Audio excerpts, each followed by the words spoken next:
বর্তমানে আমাদের বাংলাদেশে ফুয়েল এত পরিমাণের খারাপ ভাই, মানে বলার বাইরে। আজকে তো বাজাজ ফেয়ারে গেছিলাম, এখন বাজাজ ফেয়ারে যাওয়ার পরে মানে গেছিলাম হচ্ছে যে ওই যে ফুয়েলের কারণে খারাপ ফুয়েল পড়ছে আমার বাইকে। তো বাজাজ ফেয়ারে গেছিলাম, কি আর বলবো, এগুলার দেখা কি বলবো, মানে একেবারে বেপরোয়া হয়ে গেছে। যাই হোক, বাজাজ ফেয়ারে গেলাম, এখানে গিয়ে দেখাইলাম বাইক। আমিও বুঝতে পারছি যে আমার বাইকের তেলের সমস্যা। তো এখন এই যে 4 দাগ তেল আছে, এই তেলটা আমি শেষ করব। শেষ করে বাইকের ট্যাঙ্কি, তারপর হচ্ছে থ্রোটল বডি বলেন, ফুয়েল পাম্প যেটাকে বলে, ফুয়েল পাম্প বলেন, এগুলো ক্লিন করব।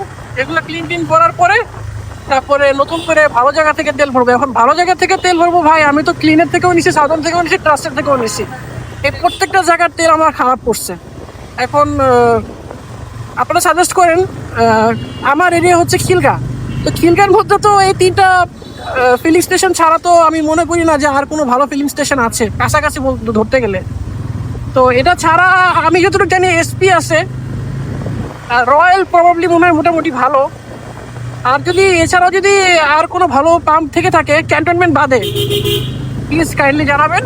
কারণ আমার বাইকে আমার ফুয়েল ভরতে হবে, বিকজ আমার বাইকের ফুয়েল খারাপ করে গিয়েছে। আর এই 250 সেগমেন্টের বাইকে খারাপ ফুয়েল পড়লে কিন্তু বাইক চালা মজা পাওয়া যায় না।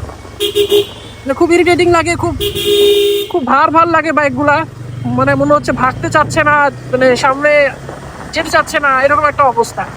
এখন হচ্ছে দেখি, তেলটা শেষ করি। এই তেল ফেলাবো না, ফেলাইলে তো ভাই অনেক টাকা লস। এই তেল শেষ করি, এই তেল শেষ করার পরে বাকিটা দেখা যাক।